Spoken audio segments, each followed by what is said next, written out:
Mladiću koji deneska mu pristupi na Isusa, spоред прочитаното од Света Евангелие, очекуваше дека Господ ќе го похвали, бидејќи се правел од млади и мужи.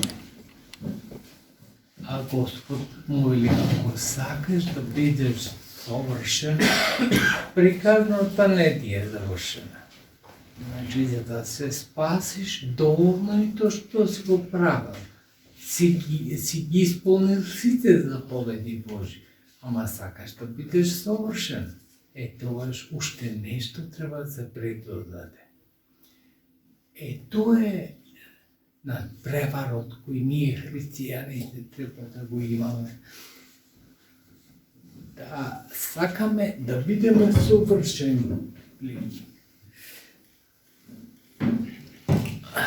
Ако сакаме да бидеме совршени, стално нешто ти ни недостига. Уште нешто треба да направиме. Зашто? Не е доволно да се исполнат заповедите Божи за да се биде совршен. Христијанинот треба да се стреми кон совршенство. Особено се повикани за тоа да се сремат монасите и монахините, кои се друго остават.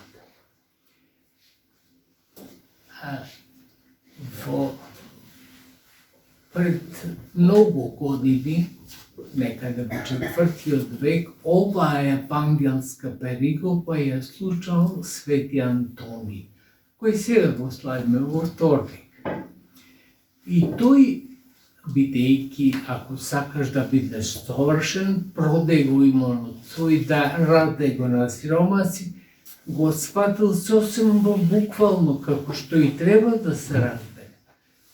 И го продал имотот, целиот свој, и го радал на сиромаси, ама задржал еден мал дел заради неговата сестра, која била малолетна и која требало да се издржува.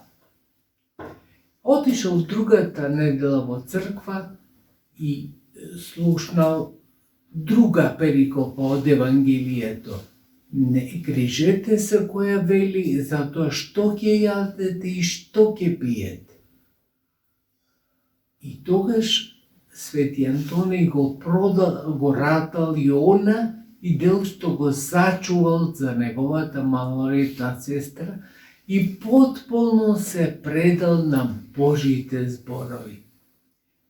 Така постапува еден голем човек кој да не го радал имотот и да не отишол во монаштво, може би никој не можеше да го знае колку имаме богати луѓе во црквата и надвор од црквата, па кој никој не ги знае. Ама Свети Антони го знаат до крајот на вселената. Некаде го викаат Антони, каде што? И да речеме овде во нашите краишта познато е името Антони, некаде на запад го викаат Тони. Ама тој истиот Свети Антони велики, по негово име се го добиваат тоа име, дали Антони или Тони, сеедно, затоа што неговото име е разгласено по целата вселена. Не само затоа што го продал имотот свој и го ратал на сиромаси, туку затоа што идентитетот кој може да биде во материјалното богатство го заменил со идентитет само од Господа. Тој идентитет, браќи и сестри, треба да го следиме во животот. Зашто идентитет е нешто од кое црпиме постоење. Има многу пати сме говорили за тоа дека има многу идентитети човекот. Еден од нив е и националниот идентитет, за кој слушаме веќе подолго време дека бил многу важен идентитет. Меѓутоа, тие што го нагласуваат националниот идентитет не кажуваат дека не е прв. Прв идентитет е идентитет кој го црпиме од Бога, како што го црпи Свети Антони. Тогаш ќе ги разбереме овие зборови, ако го ставиме прв идентитет, тој идентитет кој го добиваме од Бога. Ако го ставиме втор, трет или последен, како што многу луѓе веруваат во Бога, ама не е идентитетот правичен во Бога, туку меѓу другите идентитети веруваат и во Бога. Тогаш не може да ги наследат овие дарови Божи кои се предвидени за тие што ќе имаат идентитет прв во Господа и Спасителот наш. Тоа е многу важно, значи кој идентитет ќе ни биде прво насочен. Тој ќе ни го насочува и животот наш и ќе ни прави смисла на постоењето, зашто без тој идентитет, без таја смисла, ние не ќе знаеме зашто постоиме. Најважно е во верата во Бога да знаеме дека треба да очекуваме спасение, а тоа значи живот вечен. Многу луѓе може да добијат дури со богатство она што ќе им го понуди некоја друга алтернатива. Да кажеме да се лечат, ако се богати си велат, посигурни ќе бидат, ако се во некоја друга сфера економска, мислат дека исто поуспешни ќе бидат. Меѓутоа, сите тие работи не ги отрекува животот во Бога и животот во црква. Значи, не вели црквата да не стекнуваш богатство. Стекнувањето на богатство дури од Адама е познато. Не е нити црквата, нити животот со Бога против стекнувањето на богатство. Меѓутоа, против е. И невозможно е поинаку да биде. Да биде прв идентитет богатството, како што е во многу голем процент на луѓето. Луѓето се надеват на собствената богатство и велат дури и за добро и за лошо, важно е да бидеш, да имаш материјално богатство. Да, ама се сеќавате на ова на евангелска перикопа, кога на човекот многу му родила нивата и почнал да гради нови амбари. И вела, радувај се душо моја, зашто за многу години ќе имаш да уживаш. А Господ му рекол, безумниче, ретко се употребува во целото Свето писмо во избор безумни. Значи, нема такви човек. Вечер ќе дојдам ги ти ја земам душата. На кого ќе оставиш тоа богатство?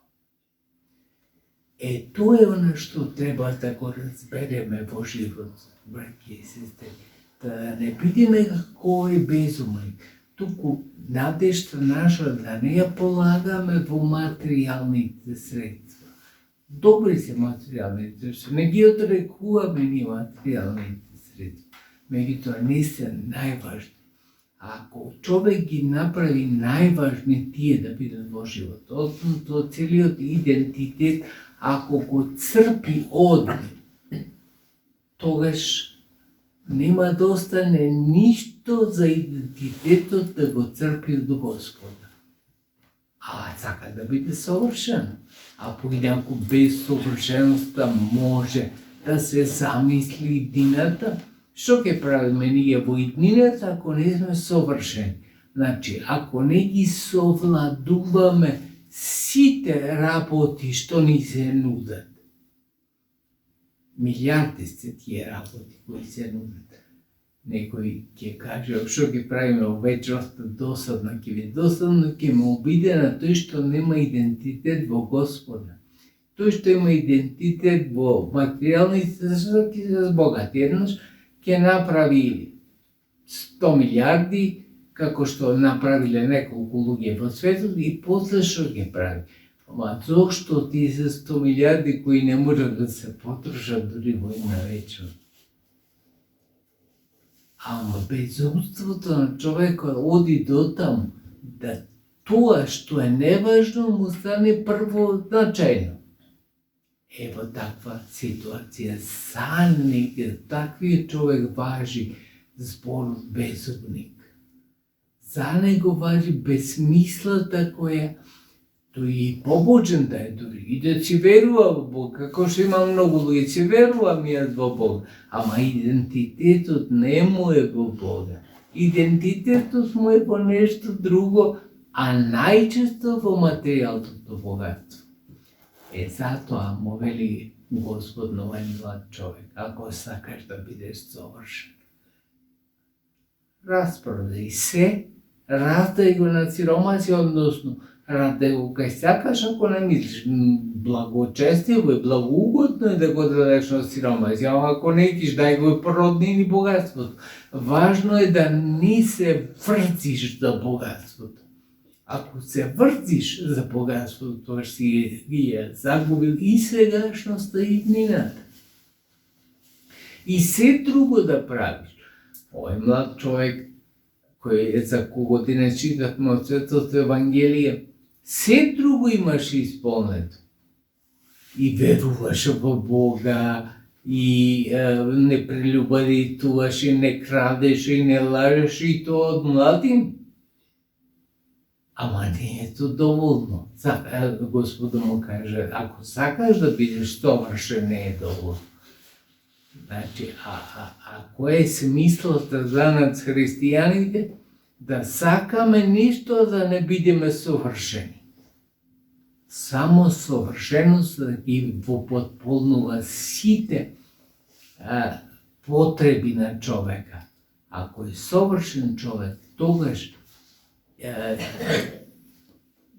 ги задоволил сите своји потреби и во овој и во другиот живот.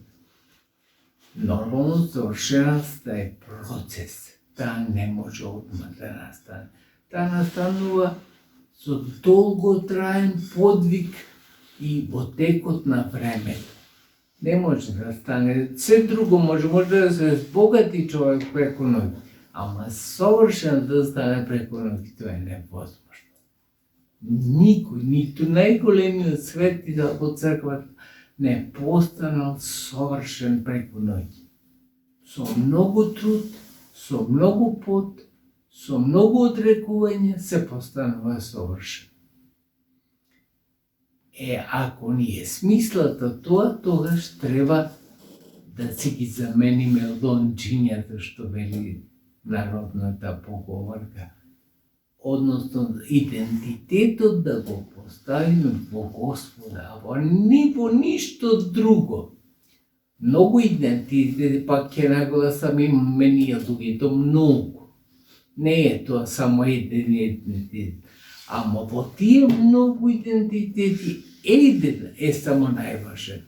А најважен е тој каков однос градиме со Бога. Се друго е додаток. Се друго може, а и не мора. Ама ако го испуштиме овој првиот идентитет, ние ќе се разводниме до таму мера што не ги знаеме дали сме луѓе или животни. И животните често пати имаат некој идентитет во стопанот свој, а ние ќе бидеме луѓе без стопан, односно без никого да имаме како поважна и најважна цел во животот. Нека не чува, нека не ти браќе и сестри самиот Господ, на кој пак ние треба да му посветиме целото свое посветување. И тој нека биде идентитет и прв и последен во животот наш. Исполнете